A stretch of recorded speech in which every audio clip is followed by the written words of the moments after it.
What's up everybody, it's Critical.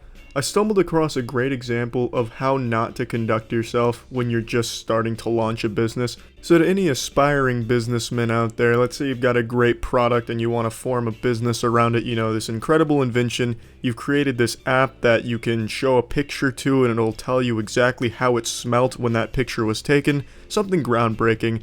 This will show you exactly how not to conduct yourself in the customer support realm. So the story comes from a garage door opening app. I think that's what it is. I'm not too familiar with the product, but it comes from their help forums on their website.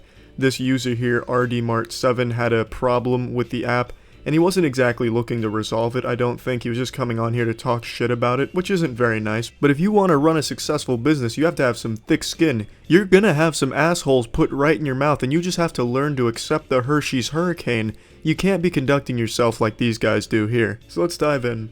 Just installed and attempting to register a door when the app started doing this. Have uninstalled and reinstalled iPhone app, powered phone off on, wondering what kind of piece of shit I just purchased here.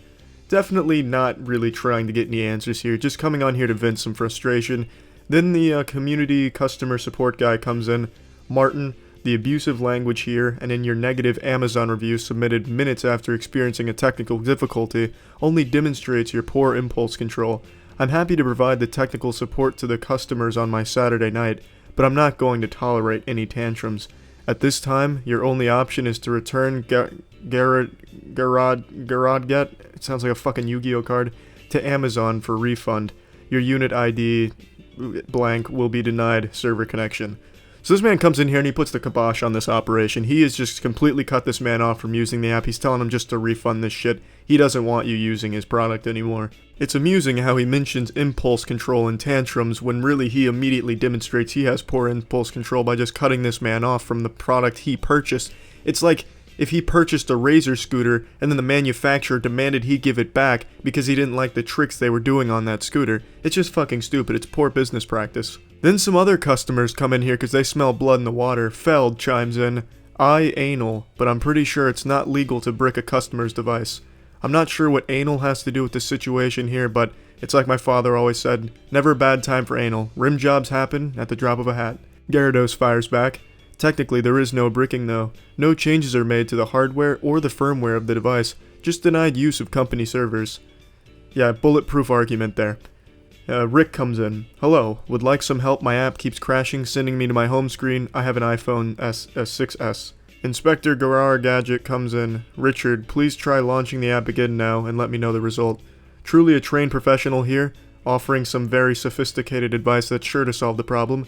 In his defense though, the solution is as old as time itself, just turn it off and on, but you'd think you'd get a little more in-depth response here for an actual problem. Throwaway 3 comes in. I don't own your product, so I can say this without fear of retribution. What a terrible way to do business. I'll leave an Amazon review too, just because I can. P.S. Don't change my locks while I'm at work. Now, I don't condone this type of behavior. I don't think it's fair to tank their Amazon reviews just because their customer support is shit. However, I did like the little humdinger there with don't change the locks while I'm at work. I thought that was pretty clever. However, I wouldn't sell Gadget short because I'm pretty sure they'd just burn down the house to make it easier. I'll actually pronounce the company name correctly now. Garad Get Me Better customer support comes in. Okay, calm down everybody. Save your pitchforks and torches for your elected representatives. This only lacks the death threats now. The firing of the customer was never about the Amazon review. Just wanted to distance from the toxic individual ASAP. Admittedly, not as slick as PR move on my part. Access restored. Note taken. A quote from a random guy. And then it's a picture of a tweet. P.S. Anybody has Streisand's phone number.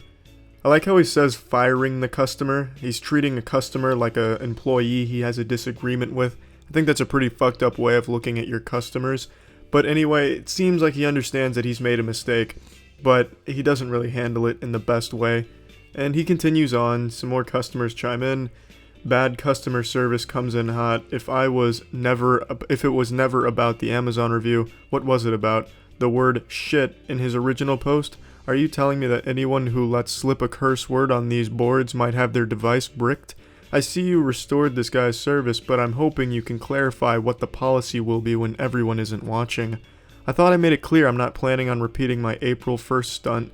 Yes, it was about bad-mouthing the product that I spent nearly 2 years working on in the community that I'm trying to foster before giving me any chance at resolving the situation. Resolving the situation? He didn't try to resolve anything, he just completely denied the man's service. So he's going full damage control mode but fucking up pretty hard. Some more people come in to hop on his loose rectum just to insult him some more. He tries to defend himself. We at GarageGit would like to thank everyone for sharing their feedback regarding the denying of this. It's basically just a PR full damage control now.